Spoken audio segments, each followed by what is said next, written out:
Hey. Hello, everyone, and welcome to our second monthly episode of My LCM, My Life in 20s and 30s. This is a podcast episode wherein we will tackle experiences about some of our guests about their 20s and 30s in life. And our guest for this monthly episode of August is none other than isa sa pinakang masipag na pinuno, quote-unquote, pinakamasipag na talagang super ultimate na talagang since 2020 pa nakilala ko na siya as a legendary duo. Walang iba kundi si Arnold Kurt Matthew Racion or simply Kurt. Good evening. Good evening, Kuya. Ayan. Good evening, viewer. Ayan, kamusta muna ang buhay? Okay naman. Lahat naman tayo ngayon. Lagi naman araw-araw may pinagdadaanan naman tayo sa buhay, pero laban lang. Yan Ayun, talaga. laban lang Laban talaga. lang. Laban lang talaga. Supposedly, we're gonna have a back-to-back episode with Angel, but because she is having her schoolworks, so i-announce namin kung kailan magiging guest si Angel Sangre on our My LCM episodes. So ang topic natin kasi today will be about it's all about how did these two discover church service and ano ba yung ginagawa ni Kurt right there and then before he discovered church service. So, unahin na muna natin na tanungin, what tell me about yourself and tell me who you are. Yun naman ang Hello everyone. My name is Arnel Kurt Matthew Racion. 20 years old. I just turned 20 this last August 14. And I'm a second year college student of taking a course of Bachelor of Science in Hospitality Management at University of Caloocan City. Mm-hmm. So, unang-una natin at katanungan para sa iyo, Kurt, is what did you do before you discovered church service? Saan ka ba nagsimula bago mo na-discover yung pagsaserve sa simbahan? Bale kasi my mom and dad, talagang sila, sobrang active nila sa church. They were a member of Couples for Christ. Mm-hmm. So they became the first servants in our family, and nagpasa-pasa yon sa kuya ko na panganay, which he became an altar server and PYM. Mm-hmm. And sumunod siya sa pangalawa kong kapatid, naging altar server and PYM din. Tapos eventually nagkaroon din ng choir. Lahat kami magkakapatid nandun. Mm-hmm. And syempre ako, talagang pag nagsisimba kami noon, sa Hillcrest pa kami noon nakatira. Sa Hillcrest, parang gusto, pag napanood ko yung mga kapatid ko na nag-serve, sabi ko parang, lagi ko kinukulit si Mami in Mass. Sabi ko, Mami, parang gusto ko rin yun. Parang gusto ko yun. Parang gusto ko yun kasi, lagi ito yung, lalo na yung pag altar serve, di ba, nagbebel? Mm-hmm. Sabi ko kay Mami, parang gusto ko matry yun, yung nagaganon, tas nagaganon sa paten pag nagsusubo ng komunyon. Basta sobrang nahalina ako sa ginagawa ng sakristan noon dati. Mm-hmm. Doon nagsimula yung discovery ko sa church service. Kaya pala. Actually, dream ko rin yung maging altar server, but it never happened. It never happened once in my life. Kasi nag-start talaga ako all around when it comes to church service. Lector commentator kaagad eh. Lector commentator kaagad ako nagsimula eh. Hindi ko na-experience talaga yon. So, follow up lang. Paano mo nalaman na meron kang calling pala sa paglilingkod sa Panginoon? Feeling ko yung curiosity. Yung curiosity na gusto kong gawin yung bagay na yun. Yun yung calling na binigay sa akin ni Lord para mag-serve. Until na-serve, diba? Gano'n. So, May sino, feeling eh. ito pala, sino nag-encourage pala sa'yo? Sa totoo lang, walang nag-i-encourage sa'kin na, "Uy, sumali ka dito." Ako nagkusa ako na sabi ko kay mami, "Mami gusto ko nun, gusto ko gawin yun, gusto ko magsakristan." Ayun, Mhm. sabi ko kay mami yun.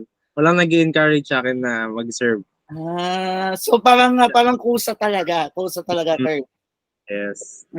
So, second question is, paano mo ah inahanda yung sarili mo sa paglilingkod sa Panginoon? Siguro I prepare myself spiritually. Mhm, Beforehand kasi, dati pa lang na nagsisimba kami, ah, Father Rudy, I think, mhm, nagsisimba kami sa Hillcrest. mhm. Ah, Way back ang pangarap ko talaga maging pare, eh. Ah, Oh, yes, yun ang talagang pangarap ko maging pare. So, I think, I prepared myself spiritually before I enter the hmm. church service, 'no. Yun naman Hmm. siguro ang mahalaga dun, eh, na 'pag naglilingkod ka dapat yung commitment and willingness mo talaga yung kailangan 'pag Yun naman naglilingkod. talaga ang kailangan talaga, eh. So, mamaya you will expound it more, but let's move on to the next question. Ano ba yung naging kauna-unahan mong paglilingkod sa simbahan? Yun nga, dahil nga kadugtong ng story kanina na gusto ko kong magsakristan. So, basically, my first service was Ministry of Altar Servers. Hmm, Naging sakristan ako one day before umalis si Father Rudy. Ako hmm, yung sakristan na huling pinayagan ni Father Rudy na magsuot agad ng sutana kahit di pa hmm. naitulan nung time na yon para makapag-serve na agad. So, parang preparation yun para kay Father Alan. Oo, yun yung nangyari. Kaya si Father Alan na yung nag-install sa akin kasi one day before kay Father Rudy kay Father Rudy na umalis siya sa Fatima nun, si Father Alan bumalik na Hmm. kinabukasan. Ganun yung nangyari. Pero Kaya yun nga, kaya pala nagtataka ako, bakit may narinig akong Arnel Kurt Matthew Rap yun? Ikaw pala yun. mm, Ikaw pala yun. Okay. Now so follow bale, Oo. Now follow up to that, bakit tumigil ka sa ano, sa paglilingkod sa altar servers? tumigil ako sa paglilingkod sa altars. Pero 8 years din ako. I stopped nitong pandemic Hmm, when I discovered Soko. ayun. So eto na yung next question Eh, ko. Paano mo na-discover ang social communications media ministry? so this is a pandemic story. Ayan. 'Di ba nagkaroon tayo ng lockdown, nagkaroon ng Oo. higpitan, talagang walang makalabas, walang makapunta ng simbahan. Oo, oo. Ako and si Kong ay lagi kami yung sakristan sa simbahan dati. Mhm. Tas ako yung sakristan na natutulog sa simbahan dati rin. Nakatira ako sa simbahan dati. Mhm. Siguro uuwi lang ako 'pag kailangan ko ng kumuha ng bagong damit, yun maglalaban ng mga damit ko, yun Mhm. lang ako uuwi. Talagang stay in ako sa simbahan. Hindi naman stay in na talaga isang buong linggo gano'n. May mga araw na kunyari 'pag kailangan ng may misa gano'n, misa kinabukasan ng umaga, tutulog ako do'n ngayon. Mhm. Nangyari sa'kin sa simbahan no'n, do'n ko Mhm. na-discover yung Socom kasi alam mo yung engagement kasi naming mga Gen Z sa technology, 'di ba? Oo, nating millennials and Gen Z sa ano sa social media. Now, Sa social talking media. about that, now talking about that, kasi that around time ako yung nauna before ako hindi pwedeng makalabas. Now, when the time came na pwede nang lumabas ulit, biglaang biglaang pinartner tayo. So ang tanong, ano yung unang pumapasok sa isipan mo? What was your first impression about me? Yun ang tanong ko At sa sa'yo naman Kuya JMA, matagal na kita talagang nakikita sa simbahan. Kasi nga 'di ba, ikaw ang isa sa mga talagang dating Socom na. So lagi hmm, na talaga kitang nakikita sa simbahan nun, nagfa-flash ng mga projector ta's nagla-live pa sa cellphone. hmm. So bilang church servant din, I know na yung first impression ko sa iyo nun is madaling makipagkaibigan. Gano'n. Madaling Mm. mahirap lapitan, basta madaling kausap. Gano'n. Which is too enough. Now, talking about noon, nailang ka ba sa akin nung una tayong naging partner noong time na pwede nang mag-partner sa Socom yung mga hindi nakalabas? Hindi naman kasi ako naman as servant naman, hindi naman ako introvert na pag may pinartner sa akin na hindi ko talaga lubos na kakilala, mahihiya ako. Ako mismo yung gagawa ng paraan para magkakilalan lang kami. Kakausapin ko, 'di ba? Ganun yung nangyari talaga. Oo.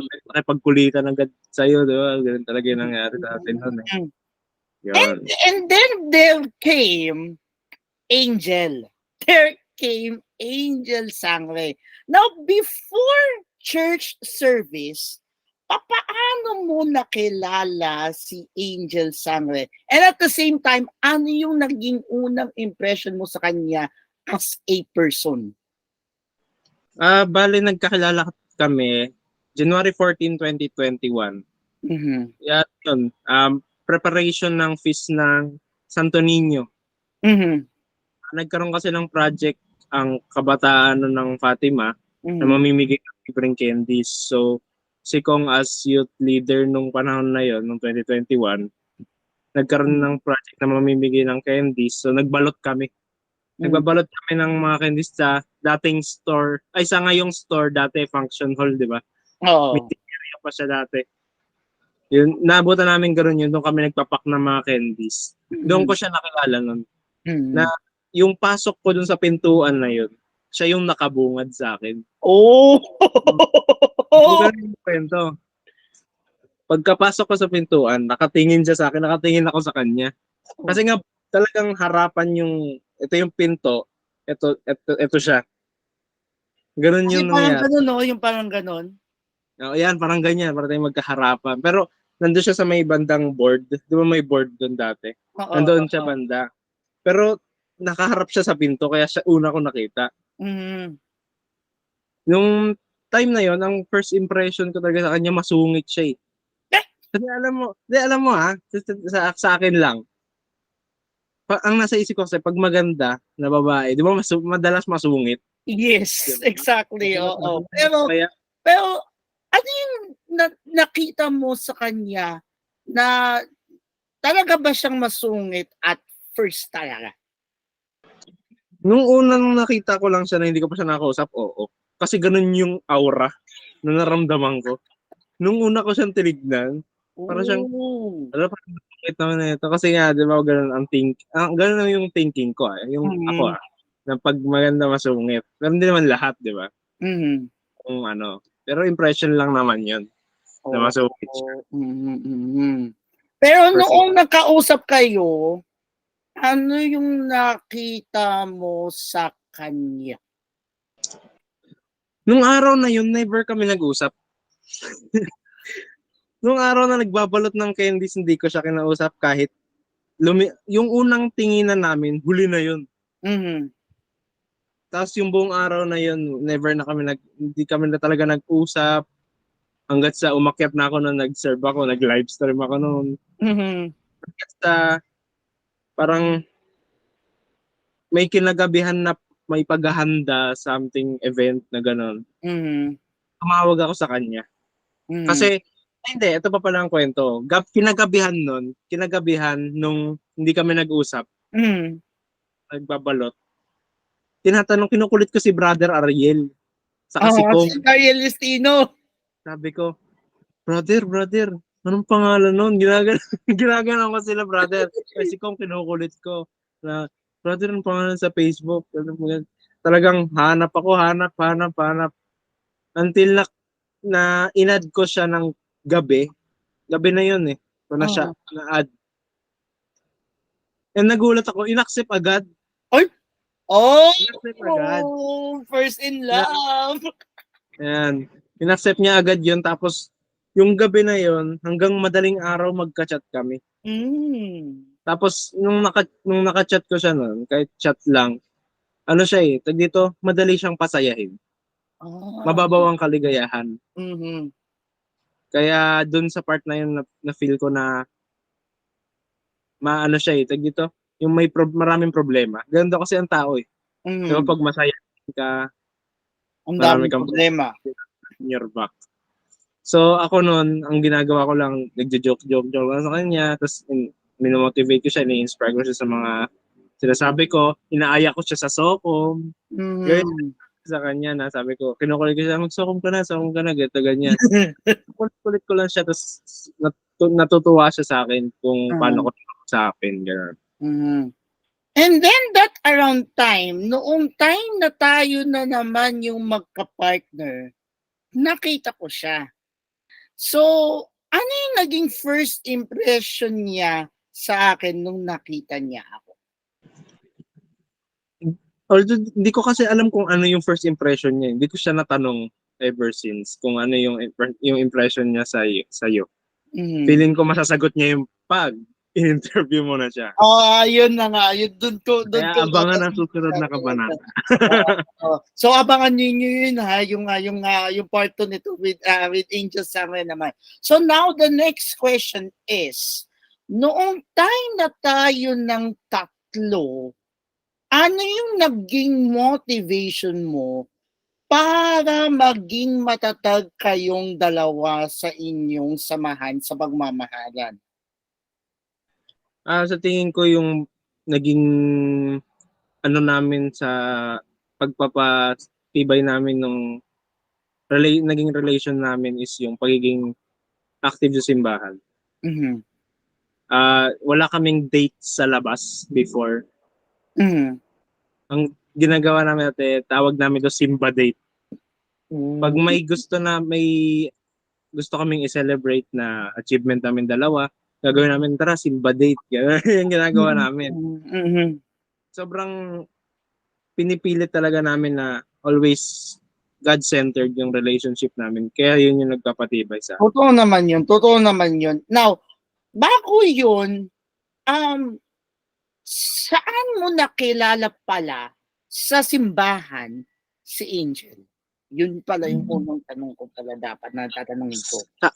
Sa PYM volunteer. Mhm. Yun. Sa PYM volunteer ko siya nakilala. Yun nga yung preparation sa Santo Niño. Mhm, Sa feast mhm. ng Santo Niño. Nun. Ah, Yun. okay. Now, hindi ko namalayan na magaling din pala siya kumanta. Na-discover mo ba yun ever since? Ay, na-discover ko siya one day uh, after naming magkakilala. Kasi nagulat ako.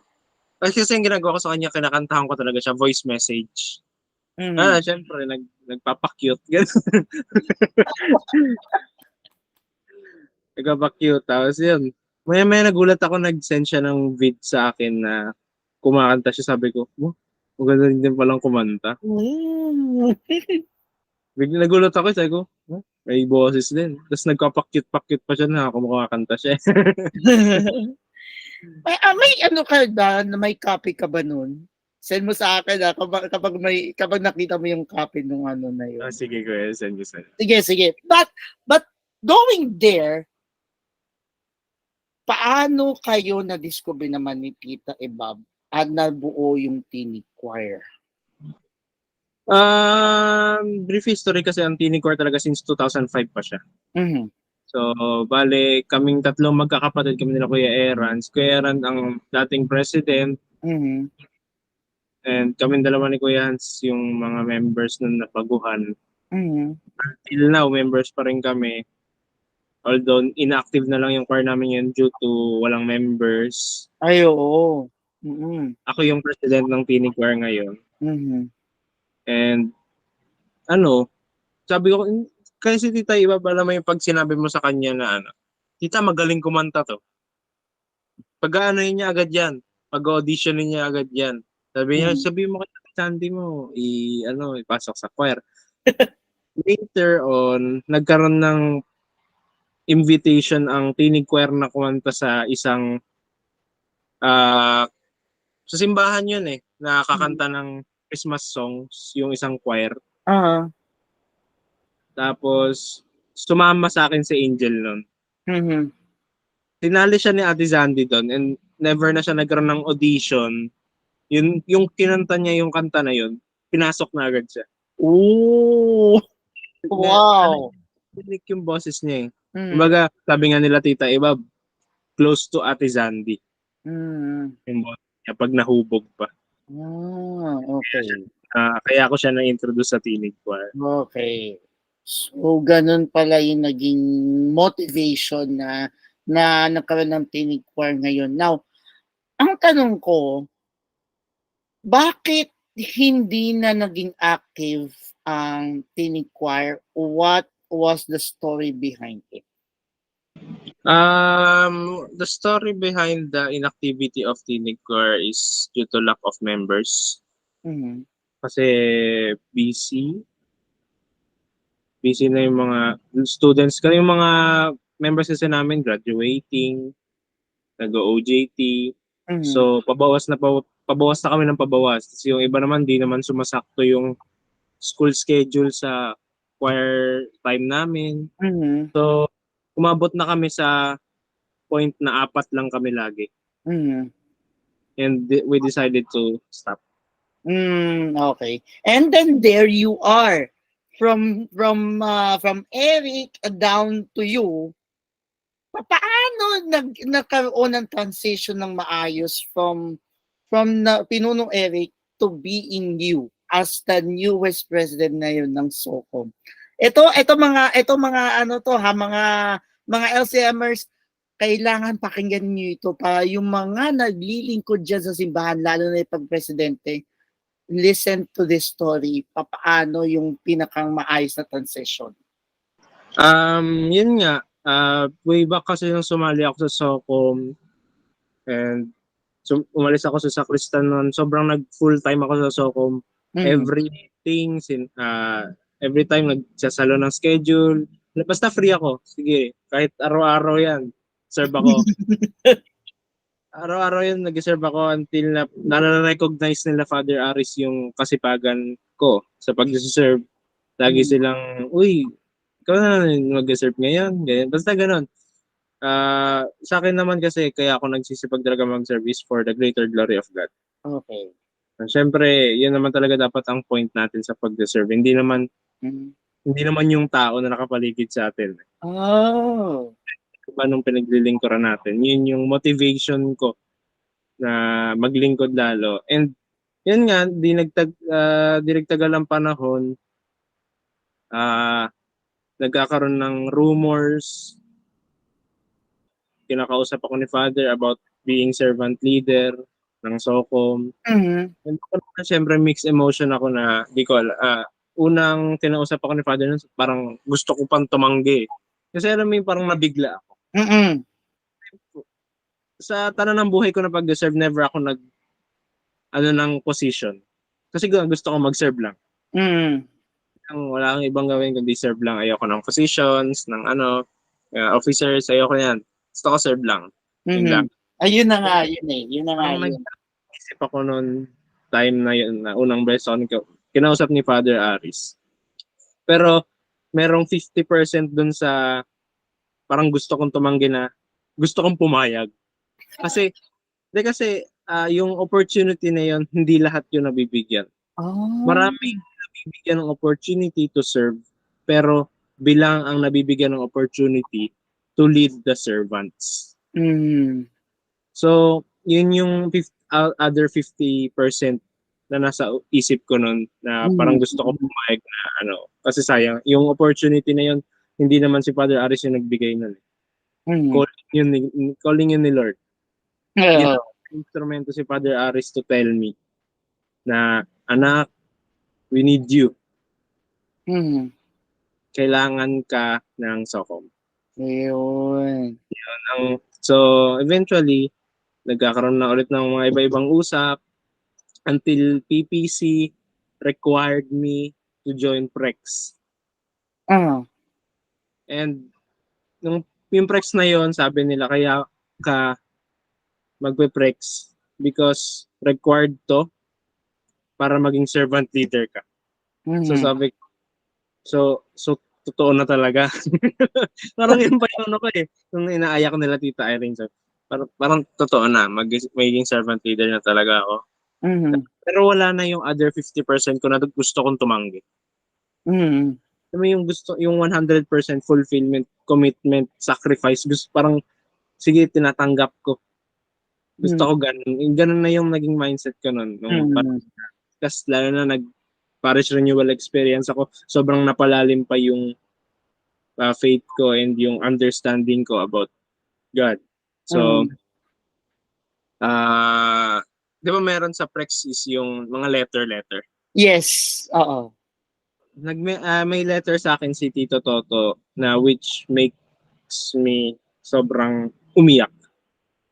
Na Mhm. sabi niya sa akin nun na, ayun, welcome to, nasa baba kasi yun eh. Hindi ko na mahanap kung sayang yung oras. Welcome, congratulations. Mhm. Graduate ka na ng Prex. Parang ganun yung thought. Hindi ito yung exact words, pero ganun yung thought. Mhm. Graduate ka na ng Prex, batch 174. Tapos may sinabi siya doon na, ito, magiging servant leader ka na, alam kong kaya mo yan. Hmm. Gusto ko talagang marinig. Kasi ako lang yung ako lang yung nag-motivate sa sarili ko eh. Mhm. Nag-motivate yung sarili ko na kaya ko yun. And nung narinig na nakita ko yun sa letter ni Tito Toto, talagang umiyak ako. Na Mhm. may nagsabi sa akin na kaya mo yan. Mhm. Tapos, after nun, di ba, may handshake kasi congratulations. Mm, mm. Iyakap ko around 10 seconds. Iyak ako ng iyak sa kanya. Tapos Mhm. thank you ako ng thank you sa kanya. Oo. So, alam mo yung yung emotion ko na yon na nag-translate na yung pagiging servant leader sa akin. Mhm. Alam mo yung parang, ano ito? Yung fulfillment sa puso ko. Uh-huh.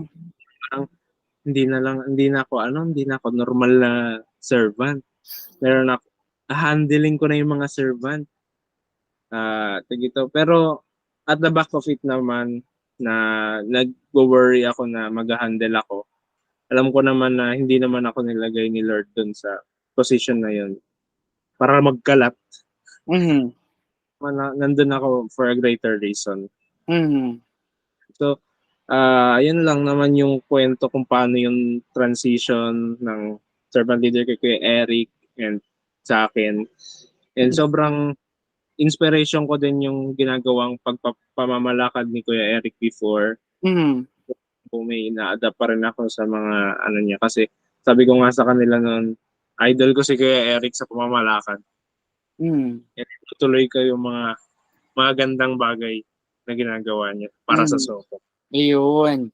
So, this around time now, ano ang umiikot sa mundo mo when it comes to serving the Lord as a SOCOM servant leader? Ang umiikot lang naman sa isip ko lagi is service. The Mhm. word service. Kasi syempre, as a servant leader, hindi naman porket servant leader ka na, hindi ka na servant eh. Servant ka pa rin naman eh. Kumbaga, servant ka na leader ka ng ibang servant. Mhm. Kumbaga, ikaw yung salamin nila. Ikaw yung face ng ministry. Mhm. Tayo yung reflection nila. So, dapat maging role model ka na servant. So, Mhm. as a servant leader, nagpapakita ako ng commitment, ng sacrifice, Mhm. ng kasipagan Mhm. para mag-reflect sa kanila yung Mhm. ganong puso sa paglilingkod Mhm. na kahit na umabot pa minsan sa time na nagkaklase ako sa simbahan habang Mhm. nagsiserve. Oo Kasi nga pala. yung heart ko sa pag-serve talaga ever since ganun talaga siya. Mhm. Parang minsan nga umabot na nga sa punto na sabi ko ayoko mag-aral, mag-full time ako sa simbahan. Gumanon na ako once. Pero sabi ko siguro ayaw din ni Lord yung gano'n. Sa Correct. tingin ko gusto niya mag-aral ako, mag-serve ako sa kanya meron akong time management na gagawin. Yun. Ito na nga yung dapat sanang isusunod ko ng tanong eh. Paano mo nababalanse yung pag-aaral mo and SOCOM at the same time? Sa akin naman, pero ang schedule ko kasi araw-araw talaga. Ngayon araw-araw ang schedule ko ngayon.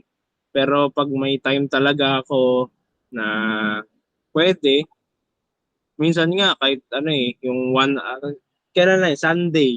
Kasi Sunday may class ako. 9 a.m. siya. So, 6:30 a.m. nag-reserve ako. So, I don't have to worry 8, 9:30, 3, 4:30, 6 p.m. na worrying myself na hindi ako nakapag-serve. Sobrang galak sa puso ko na nag-serve ako bago ako nag-aral. Sobrang galak sa puso ko na inuna ko si Lord bago yung pag-aaral ko that day. So, ganun lang. Ang payo ko lang sa iba. Pero, hindi naman kasi minsan applicable lalo na talaga sa mga sobrang busy person. Ay, mamaya yan. Kasi may last question ako dyan. Now, let's move on naman muna sa iyong off-SOCOM situation or yung activities mo. Now, when you are not in SOCOM, ano ang madalas na ginagawa mo? When I'm not in SOCOM, nag-aaral. Siyempre, college student, medyo busy na din talaga. Siyempre, dito rin sa bahay, tumutulong. And then there goes din yung iyong pagbabike. I remember that one time. Minsan, dati kasi nung time na yun talaga nagagamit ko pa yung bike. Pero ngayon kasi hindi na eh. Hindi na. So now, ang tanong ko sa iyo is, ito medyo nagulat din ako sa iyo when it comes doon sa social media. You have discovered Kumu before na malaman mo na Kumu streamer din ako. Now, paano mo nalaman ang Kumu? Nalaman ko talaga yung Kumu dahil sa ads. Basically, nauna talaga ako dun sa ano yung live, basta merong live streaming app din dati na parang Kumu. Pero doon ginamit ko kasi yung yung app na yun kasi yun yung ginagamit na pang-audition sa Wawawin. Nung nag-audition ako sa Wawawin, napalabas yung vid ko na yun sa Wawawin. Pero eventually hindi ako na tumuloy, nag-next step. Pero yun nga, after noon, dinelete ko yung tapos nakita ko sa ads yung Kumu. Yun, tinry ko siya. Tapos parang mas maganda nga yung environment sa Kumu. Saka sobrang friendly niya kahit sa mga kabataan. Yes. Hindi na sa mag-name drop ng ibang app, pero kasi yung ibang app na na-try ko before, hindi siya friendly. Hindi siya social friendly. Minsan may mga sobrang beyond 18 na dapat. Alam ko yun, pero hindi natin babanggitin yun. Yes. Now, when you discovered Kumu at na-install mo yun, ano yung unang ginawa mo doon? Ano kung ginawa doon na gano'n ko? Hindi ako nag-unang nag-live stream talaga agad eh. Tumatambay ako sa mga live stream ng iba. Tapos kumakanta ako doon, nag-sample ako ng mga ginagawa kong kanta before. Tapos sabi nila sa akin, sila na nagsasabi sa akin, mag-live stream ka din, kumanta ka doon. Kasi pwede kang kumita dito. Doon nagkaroon ako ng mga followers na talagang may believe din talaga sa talent ko. And doon ako nagsimula pa lang mag-live stream. Now, yun na nga, aside from that Kumu, paano mo tinutulungan yung parents mo when you are not busy in school or when you are not yung hindi ka tumatambay sa Kumu? Simple lang, mga utos na utos magulang, mga household chores, hugas, laba, walis, ganyan lang. Mga simpleng household chores lang na kahit paano mabawasan yung mga mga workloads. Mm. Now, eto na. Let's go to the light part naman tayo ha. So, your favorite OPM song? Favorite kong OPM song is Synesthesia by Mayonnaise. Mhm. Ah, International song. international song, We Are the World by ano, USA for Africa. Okay. Ayan. Now, now nasabi ko yung music na yan. Now, talking about yung pagsusulat mo naman ng iyong kanta. How did you discover songwriting? Sa pagsusulat naman kasi ng kanta, Kuya JM, is madali lang siya kung tutusin. You just need to think of an ah kanta, ito, yung paghuhugutan mo Hmm. ng inspirasyon sa paggawa ng kanta. Before ko nakilala si Angel, ang mga nagagawa kong kanta is inspirational. Hmm. Na yung mga thought nun is lumabang ka lang. Parang ganun yung type ng mga kanta kong gina-compose before. Pero Hmm. netong nakilala ko si Angel, so, naging focus ko yung mga love songs. Yan. Hmm. And then there goes around time na nalaman mo na na nagpagawa ako sa iyo ng unang song for Vlogmas. Now, nung una mong nakilala na talagang nagpapagawa ako sa iyo ng Vlogmas, what was your first thinking? Yung unang binigyan mo ako ng project ng Vlogmas nun, Mm. sa totoo lang wala akong idea sa paggagawa ng mga jingles. Mhm. Oo. Parang gusto ko siyang tanggapin because may trust ako sa sarili ko. Mhm. Pero at the back of it, meron akong parang hindi ko forteng gumawa ng jingles. Parang gano'n. Kaya tinry ko lang. Sinubukan ko lang gumawa. Mhm. And yun, dahil dun sa pagtanggap na ginawa mo doon, natuwa ka. Naboost din doon yung motivation ko and yung pinalawag ko pa yung knowledge ko about jingle making. And yun, naging isa ako sa composers ng Dear Pads. Mhm. And then Kasi from vlogmas to vlog vlog and and time, mindset to vlog and another time. vlogmas. Yun, hanggang Na-discover ngayon. talaga sobra ito LCMers ha, hindi nyo alam to, but Kurt Matirakion really anticipated everything based doon sa mga pinapagawa ko sa kanya, from the theme ultimate to the ultimate power na talagang kapag sinabi ko yun, talagang gagawin niya yun. Now, ano yung naging hadlang sa'yo sa paggagawa ng mga ganun? Sa tingin ko naman, sa lahat ng composers, ang naging hadlang is ma-mental block ka. Ayun. Yung parang mawawalan ka na lang ng imagination. Sa paggagawa kasi ng kanta, kailangan mo rin ng imagination. Para mapalawak mo yung kanta mo. Mhm. Yun lang siguro yung pinakamahirap dun na mame-mental block ka talaga. Yun lang. Yun yung barricade, Yun lang. So ibig sabihin, isa lang ang ibig sabihin nun, Kurt. It motivated you na talagang maging ano ka, maging ano ba 'yun, parang straightforward ka in order for you to make a better jingle. Now, looking forward to the sixth year. Eto na, sixth year na ng Vlogmas ko. Even though na natanggal na yung ano ko, yung dati kong channel. So, what are you looking forward to making another jingle? Siguro nilook forward ko na itong Vlogmas na to, ituturing ko siyang first ulit. Mhm. First dahil may changes na sa channel and gusto kong maging bongga yung Yun yung nilook forward ko. Mhm. maging sobrang ganda nung magiging first Vlogmas jingle Mhm.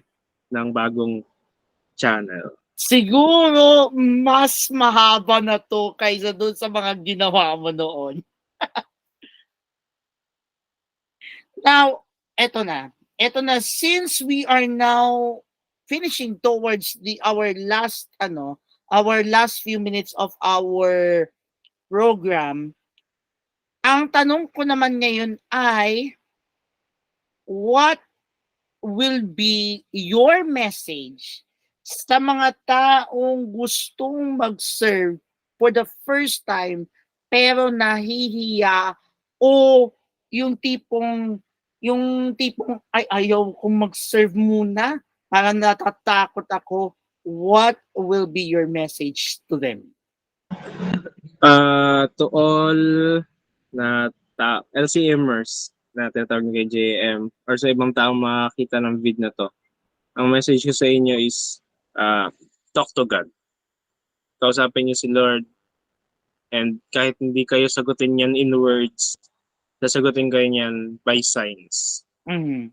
Kausapin niyo siya and manghingi ka, magdasal ka ng ah, peace of mind, magdasal ka for your wisdom, magdasal ka for your knowledge, magdasal ka na bigyan ka ng confidence na mag-serve. Mhm. And isa pang message ko sa lahat ng mga gustong mag-serve sa simbahan is, pag mag-serve kayo sa loob ng simbahan, don't serve to people. Mhm. Mag-serve kayo kung kanino talaga kayo, kung sino yung dahilan talaga kung ba't kayo nag-serve. Mhm. And ang dahilan kung bakit talaga tayo nag-serve is si Lord. Mhm. Dapat yung mindset nyo bago kayo pumasok ng servant, hindi yung, ay, kaya pumasok ng altar server, ng SOCOM, ng kung ano-ano ministries, kasi gusto ko makipagkaibigan. Kasama yon, Mhm. kasama yung makipag-socialize, pero hindi yun yung main reason why we serve. Mhm. The main reason why we serve is for the greater glory of God. Mhm. Yun lang ang message ko to Ayun. everyone. Now, before we end, describe yourself in 3 words and explain. 3 words na hiwa-hiwalay. Yes. 3 words na Ah, hiwa-hiwalay. And explain each of them. siguro hmm, wala akong maisip na on the spot ako sa 3 words. Siguro ah, sweet. Mm-hmm. Hmm, pwede ba Tagalog na lang? Pwede. Sweet, masipag, Mm-hmm. tawag ito, listener. Mm-hmm. Now, explain those 2 terms. Bakit yun ang napano sa'yo? To be a sweet, to be industrious, and to be a listener. Ako naman kasi talaga sa pagiging SOCOM servant leader, yung pagiging sweet hindi lang sa jowa yan. Yung pagiging sweet is dapat ipakita mo rin sa ibang tao yan. Para, kumbaga, hindi sila mailang sa'yo. Mm-hmm. Maging sweet ka in a way na ma-feel nila na madali kang lapitang tao. Mm-hmm. Yan. So, second term is masipag. And I think, kahit ikaw JM, alam mo yon na kung bakit masipag yung term. Kasi, yun nga, I sacrifice sometimes. Mm-hmm. May mga oras na talaga nagkasakripisyo ako. Hindi naman to sa pero I sacrifice times para mag-serve. Mm-hmm. Masipag siya in service and in bahay. Ganun siya. May marami kasing mga terminologies yan. Maraming na ipapasok sa pagiging masipag. Mm-hmm. So, Lalo, pero lalo na when it comes to gaming. Dahil may yeah, Master Kurt TV yan. yan. Oo. Meron akong gaming channel. So, Mm-mm. number 3 is, ano yung number 3 ko? Listener. And listener, as ngayon, as servant leader, and as student, son, dapat kahit kayo rin, kung ano man ang kung nasan man ang posisyon ng buhay nyo, dapat matuto tayo maging listener lahat. Mm. Matuto tayo makinig sa iba. Hindi lang tayo yung puro salita. Tayo na lang yung salita ng salita ng salita. Mhm. Kasi minsan may masasabi tayo na hindi sila makaka-relate doon kasi hindi mo pinakinggan yung side nila. So, totoo yun. Mm. Dapat makinig ka rin, maging listener ka din in order na ma-motivate or ma-inspire mo sila ng tama. Mhm. Ah, dati pa kasi talaga, may mga talagang kaibigan ako na talagang nag-o-open sa akin ng problems nila. Mhm. Mag-boyfriend, meron akong mag-boyfriend dati na kaklase, boyfriend, girlfriend. Lumalapit sila sa akin every time. Mhm. Karoon sila ng misunderstanding. Mhm. Nga, yun yung parang isa sa mga forte ko. Maging listener talaga. Yun. Ayun. Magbibigay ng proper motivation sa kanila kung ano ba Mhm. yung kailangan talagang gawin. Yun. Mhm. Now, ito hindi alam ito ni Angel pero describe her in 3 words as a person and yung pagiging jowa ninyo. As a person muna, 3 words. 3 words as a person, mapagmahal, Mhm. masipag, Mhm. maalaga. Mhm. Yun. As a jowa naman, Ganun din. Mapagmahal, masipag, maalaga. same thing. Ayun. So now, I'll give you the floor now, Kurt, and promote your social media kasi alam ko marami dyan na talagang sobrang mahilig dyan sa gaming, and promote your social media accounts Go ahead. So, hello LCMers. My name is Arnel Cartmanti Raquel again. And I'm promoting my Master Kurt TV channel. And I'm a gaming content creator sa YouTube. And meron din akong TikTok. Sa TikTok ko, iba-iba naman yung pinapost ko dun. Minsan, hindi lang gaming. Minsan talaga basketball, ganon. Mm. So, talagang naka-focus lang ako sa gaming talaga sa YouTube. So, sa TikTok naman ganun din, Mastercare TV. And hope na may mag-subscribe. Ayun. I do believe meron din kayong yung couple TikTok account.